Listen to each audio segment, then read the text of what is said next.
On Tech News Today, Amazon drops a virtual assistant gadget for the home, Microsoft makes some versions of Office free, and Facebook wants to eradicate an old virus. It's all coming up next on Tech News Today. This is Twit. Bandwidth for Tech News Today is provided by CacheFly at CacheFly.com.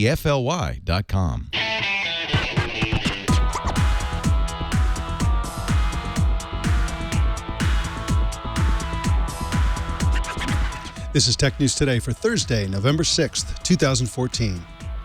This episode is brought to you by Gazelle, the fast and simple way to sell your used gadgets. Find out what your used iPhone, iPad, and other Apple products are worth at Gazelle.com. And by Citrix GoToAssist. GoToAssist offers a secure, cloud-based solution for IT and customer support professionals to provide live and unattended remote support to their employees and customers working from any computer or mobile device. For a 30-day free trial, visit GoToAssist.com. Tech News Today is the show where we talk about the tech news with the journalists who report it. Welcome to the show. I'm Mike Elgan, and I'm also joined by Anthony Nielsen. Thank you so much for joining us today, Anthony Nielsen. Without you, we'd all be looking at a black screen. A silent one, too. It'd be boring as heck. And it's Thursday, so we have Elise Hugh as our co-anchor today. Welcome to you, Elise Hugh. Thank you, Mike. Great to be here. I'm so glad you're here. I was saying before the show that you are the rainmaker. Whenever you're on the show, they're just cascading tsunamis of news coming out in the technology news industry. I think I'm going to blame you for it all. Blame? You should credit me. Credit you for it all. Never a dull moment. I stand corrected. That is correct. And speaking of moments that aren't dull, we have a late-breaking story, which is that Amazon this morning released a new $199 hardware product called Amazon Echo. It's by invitation only, and it's an always-on, always-listening connected microphone and speaker that functions as a Siri-like virtual assistant for your home. Let's take a look at the promotional video Amazon released a few minutes ago. When it first arrived from Amazon, I didn't know what it was. What is it? You'll see. Is it for me? It's for everyone. It's called Amazon Echo. How's it going? I'm just finishing up right now. Is it on? Oh, it's always on. Can it hear me right now? Nope. It only hears you when you use the wake word we chose. Alexa. Well, what does it do? Alexa, what do you do? I can play music, answer questions, get the news and weather, create to-do lists, and much more. Awesome. It's basically Alexa, Samantha from the movie Her. Rock music. Alexa, stop. Wait, I want to try. It's pretty stunning. What time is it? The time is 3:27. That Amazon is jumping into this like this.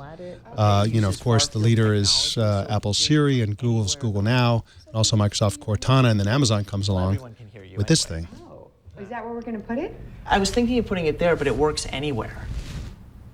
Echo is pretty neat because it knows all sorts of things. All you have to do is ask.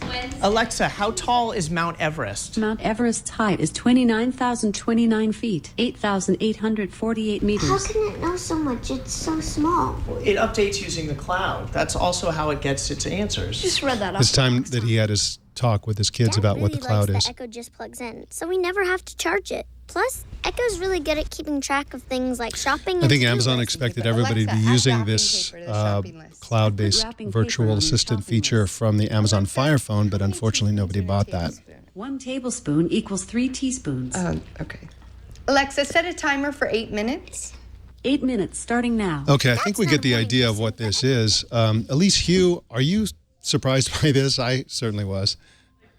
Well, it seems like I was reviewing sort of the tech predictions for 2014 that came out last December. All these tech predictions always come out, right? And last year, at the end of last year, there was all this talk about voice-activated personal assistants and the rise of Siri-like features and contextual awareness and building on things like this. So I'm actually surprised that something like this came out so close to the end of 2014 when the predictions were that they would come out way sooner.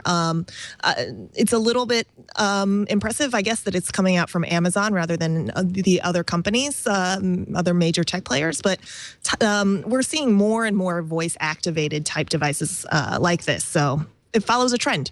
It does follow a trend. And, of course, there are many, many places where Amazon customers will be able to interact with this sort of virtual assistant technology, not just the dedicated hardware device, of course, all of the Kindle Fire tablets, the Fire TV product, their phone, presumably through a browser at some point.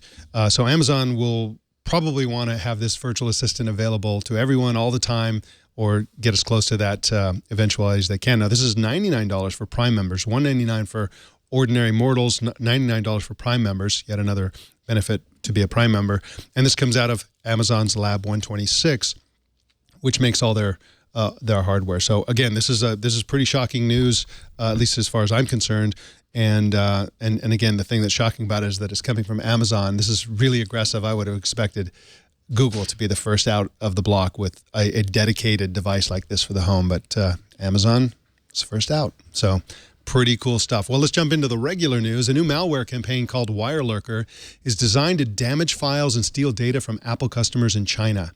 The company that discovered the malware is Silicon Valley-based Palo Alto Networks, and they called it the biggest malware campaign they've ever seen.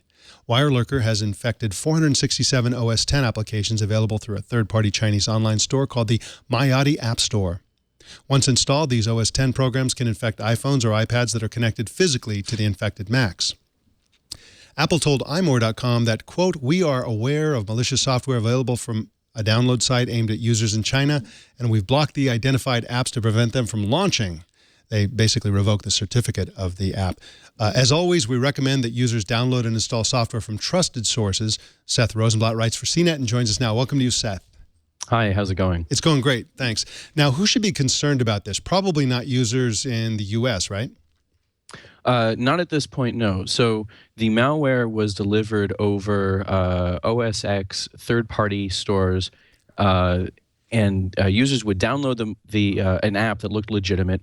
It turns out it would be a Trojan horse, and when you connected your iPhone through the USB cable, it would actually take legitimate apps that were already on your iPhone, open them, insert code, and then close them up again. So things that looked legitimate were actually phoning back to the malware writers. And that's why they called it WireLurker, right? Because it requires that physical USB connection. Exactly. And if you're not using one of these third-party stores, you're okay. The bad news is that it affects even people who have not jailbroken their iPhones. Seth, what do we know about who's behind WireLurker?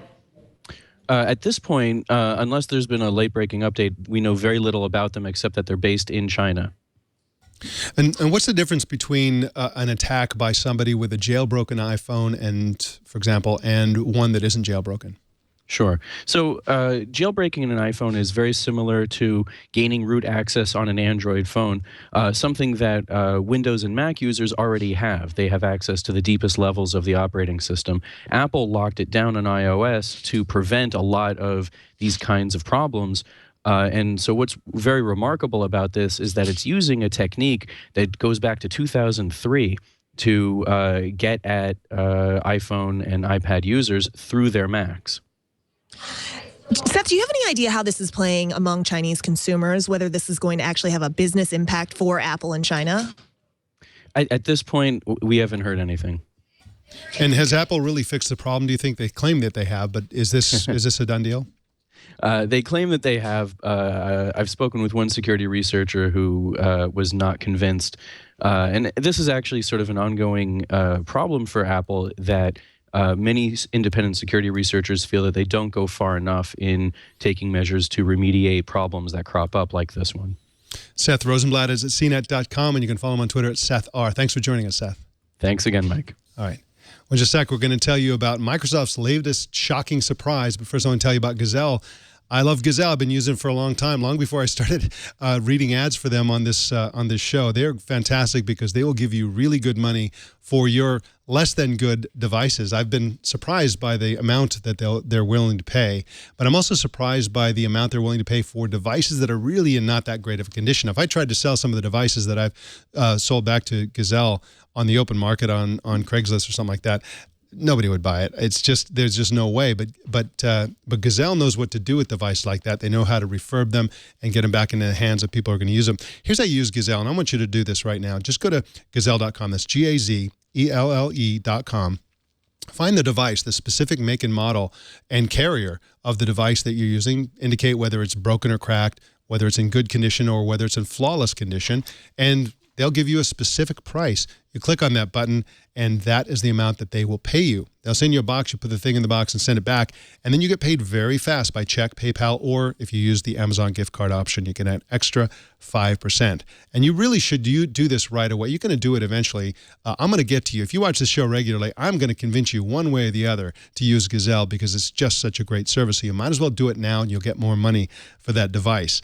Offers are good for 30 days, and they'll wipe your data for free. So if you accidentally leave some data or you're not really sure if you have some personal data on there, don't worry about it. Gazelle will take care of it for you. They paid nearly $170 million to over 1 million customers. Find out what your iPhone's worth. Take a minute and go to Gazelle.com to find out. Well, Elise, Microsoft used to nickel and dime users for all their software, but now they're really changing, aren't they? That's right, Microsoft. It is November 6th, which means Microsoft has released new versions of Office for iPad and iPhone. And in those new releases, it's making the core editing functionality in those programs free, the same way it already does on Android. Mary Jo Foley writes for CNET and is host of Twit's Windows Weekly Netcast. Mary Jo, thanks for joining us. Thanks for having me.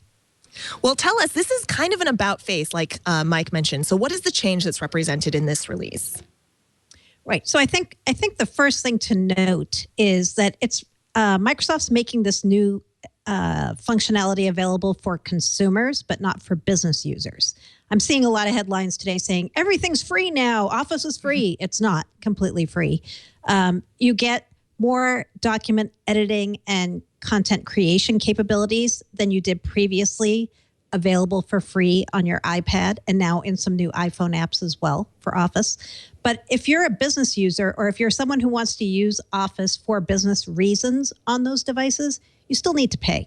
You still need an Office 365 subscription. And it's not just for business users. I imagine that power users who may or may not be using it for business would want those extra features as well.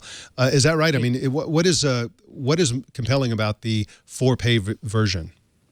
Well, one thing you should know is if you are interested in getting the unlimited OneDrive storage that Microsoft recently opened up, you have to pay.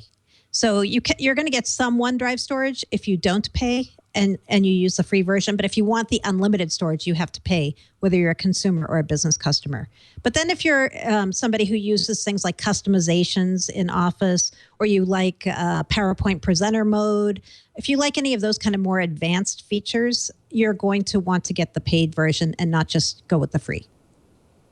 Mary Jo, just taking a little bit of a wider lens here, what are these moves and what does this release sort of symbolize in terms of the larger strategy by Microsoft now? Well, Microsoft now is first and foremost a productivity and platforms company. And I think when they announced that was their charter earlier this year, a lot of people just assumed that platforms meant Windows. We're seeing now through a variety of announcements they've made this year that when they say platforms, they mean all mobile platforms. So they're talking iOS, Android, and Windows Phone. And many times, because they're seemingly going by market share, what's most popular, Windows and Windows Phone in the mobile space are not the big platforms that they are in other markets. So they're kind of like the last platform to be coming to market. Microsoft has always been hurt by probably an unfair public relations or public perception of them as kind of a stodgy and to a certain extent kind of like nickel and diming kind of a company. They've always charged, it seemed to me, to charge the maximum amount of money they could for all of their software. And it's kind of like, I think, left the public a little sour on them. But in recent, months, maybe the last year or so, they've really been changing, and it's accelerated, it seems to me, under Satya Nadella. And now they seem to be kind of like a hot new company. They seem fresher, they seem more nimble, they seem more open, they seem all these positive things. Is this really going to reach down and help their bottom line, this perception that they're growing? I don't think it's the perception so much that's going to help their bottom line as what they're changing in terms of their business models. So yeah, they want to make money. They're a public company. Their goal is to make as much money as they can. But instead of making it through licensing software, which is what they've traditionally done, they're thinking they can make just as much, if not more, by selling things via subscriptions. So they're definitely changing how they charge for products, but they're not just giving everything away for free. That is something I want people to really understand. All right. Well, Mary Jo Foley is at blogs.zdnet.com/Microsoft, and you can follow her on Twitter at Mary Jo Foley. And of course, watch her on Windows Weekly here on the Twit Network. Thanks for joining us, Mary Jo. Thanks for having me. All right. Well, Elise, it looks like Facebook is taking on an old virus, aren't they? That's right. It is flexing its muscle to try and fight Ebola. The company announced that it's providing communication support, helping raise money and awareness to this unprecedented outbreak, which has claimed nearly 5,000 lives so far. Recode's Kurt Wagner joins us to talk about how Facebook is trying to help. Kurt, hello. Hey, good morning. Thanks for having me. Thanks for being here. So tell us a little bit about what Facebook announced, just to kind of, for those who haven't heard about it yet. So Facebook came out with three new, I don't want to call them tools, but three new maybe initiatives today to help fight Ebola. The first one is they've added a donate button to people's Facebook feed. So if you want to donate to related charities, you can do so. They're also added these nodes. They put these nodes on the ground in Africa so that first responders can have both wireless internet access and voice calling capabilities so that they can stay more connected with one another and with organizations that aren't in Africa. And then the last thing they did is they're going to start surfacing educational materials to people who are in those areas. So people in Sierra Leone, for example, Facebook's using their ad targeting capabilities to surface content that may be relevant to them so that they can try and avoid any type of issues with the Ebola virus. Now, there's a world of diseases, problems, things that could be helped by companies like Facebook.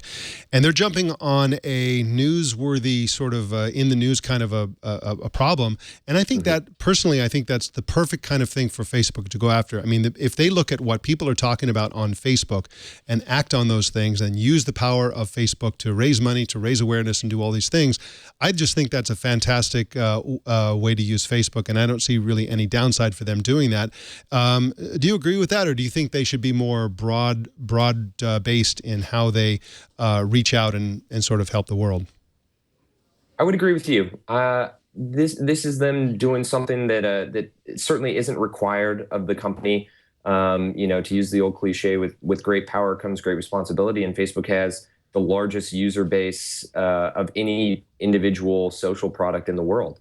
And so for them to be able to say, hey, we're going to leverage that to try and raise money for what we feel is an important cause, I think that's a great idea. And I hope that this is the kind of thing that they do more often, because it's such a simple thing for them to do. Add the donate button at the top. If you don't want to donate, you don't have to donate. So it sounds like they'd like to do more of this moving forward. That was the hunch that I got when I was speaking to Facebook employees yesterday. But I'm with you on this. I don't see this as any type of negative at all. And Kurt, in talking to Facebook yesterday, did you get a sense of what their motivation was and any sense of what they're going to do in the future? Because more problems will crop up. Sure. I asked them that. I said, why Ebola? Why is this so important to you right now? And really, I think that they were saying it's the kind of an issue where you need to act quickly. They felt that they were capable of acting quickly. They thought that this was the kind of response that was perfect for the Facebook platform and the people on the Facebook platform. Mike, you mentioned that this is a topic that's been trending and that a lot of people are talking about. So there's definitely this global awareness. And it's also something that Mark Zuckerberg has shown a lot of personal interest in. He donated $25 million to organizations that are fighting Ebola last month. So I think it's striking Mark on a personal level, and therefore, obviously, it's going to be important to the Facebook product as well. And the last thing I would say is that while it seems that Africa is probably not the region in which Facebook has the largest foothold, right? They do have over 100 million users each month from the continent of Africa. And so I think that it's important to them because their users are there too. This is an issue that's impacting people who use Facebook, so therefore it's important to Facebook. And I believe that's 1/4 or 1/5 of the continent, something like that. It's pretty huge. These contributions go to the Red Cross, International Medical Corps, and Save the Children. And the contributions can be made through PayPal, Visa, or MasterCard. Kurt Wagner is at recode.net, and you can follow him on Twitter at KurtWagner8. Thanks for joining us, Kurt. Absolutely. Thanks for having me. Remember the Lytro, that camera that lets you shoot first and focus later? It's mostly failed in the market because of the quality of the product and the high price. But now Lytro is opening up its technology with an LDK, a Lytro Development Kit. The kit comes with a lens, a sensor, and a processing platform, software algorithms, and a Python API. Already the LDK has 2 massive customers, NASA and the Pentagon. Lytro also says they've already got customers in the energy and healthcare industries. Like the Lytro camera, the LDK isn't cheap. It costs $20,000 a year. Alice Truong writes for Fast Company and joins us now. Welcome to you, Alice. Thanks for having me. Now, what is NASA going to do with Lytro's technology? So the way that the CEO, Jason Rosenblatt, explained it to me is that they hope to equip their planetary rovers with Lytro's cameras to analyze soil samples. I'm just when Mike actually introed the story and he said, "Remember the Lytro," I did not remember the Lytro. So, is this what is your thought, Alice, on whether this can actually get a foothold in the market with consumers, or this is going to be a more sort of government-facing, agency-facing product? Sure, yeah. So when Lytro debuted its camera in 2011, it introduced to the world this concept of being able to shoot now and focus later because of the immense amount of data it's been able to capture. And this generated a lot of buzz among photographers and consumers, but it's been largely an early adopter product. It's not necessarily the most intuitive camera to use, and there's a lot of software that's involved for you to actually, to play around with these images, to host them, to share them with your friends, right? And subsequently, it hasn't gained a ton of traction when it comes to the consumer market. I think that Lytro was really trying to target the professional, prosumer market as well by introducing the Ilum earlier this year, a higher end. I think it's like $1,600 camera. But I think that this really does show Lytro's plans all along the way. It's trying to reinvent the camera, but it was something that consumers weren't embracing. But now that you see that this technology can be used in many other aspects just because of the sheer amount of light data that it's able to capture. And so there are a lot of possible applications when it comes to, low light situations, like, for instance, night vision goggles for the military. And I think that there's so much potential when it comes to this market. There are a lot of people who could leverage this technology to, do things that they couldn't with ordinary cameras before. And of course, as Mike mentioned, Lytro will be charging beginning at $20,000 for access to its platform. Now, of course, the Pentagon and NASA are not competitors. Lytro is a camera company. Do you think they'd license this LDK to Canon or Nikon? I guess I haven't really thought about that. It's certainly a potential. I haven't seen any indication from the traditional photo giants like a Canon or a Nikon entering into light field. You've seen some other competitors trying to replicate this shoot now, focus later technology, but it's definitely, at least from my perspective as a photographer and as a consumer, it hasn't really been something that seems like it's been on their radars. Alice Truong is at fastcompany.com, and you can follow her on Twitter at Alice Truong. Thank you so much for joining us, Alice. Thank you for having me. All right.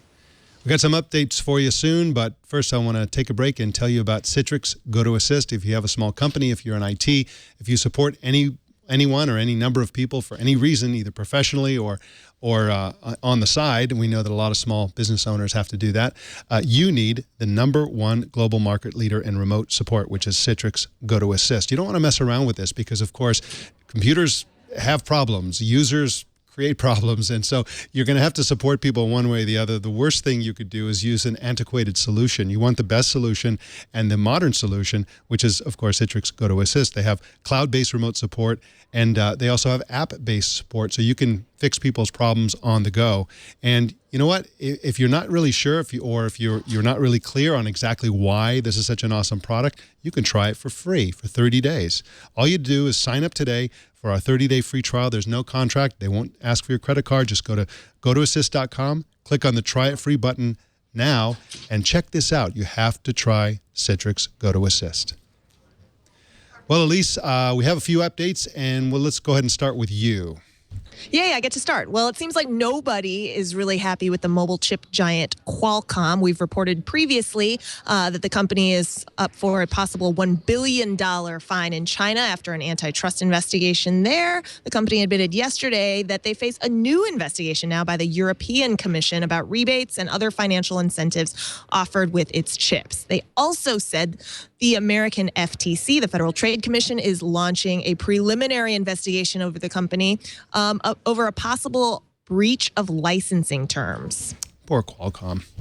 We've been telling you about will.i.am's Pulse smartwatch all year. Well, now prototypes are out there, and it ain't pretty. The most vivid review comes from The Verge's Dan Seifert, who's calling the Pulse the worst product he's touched all year. Yeah.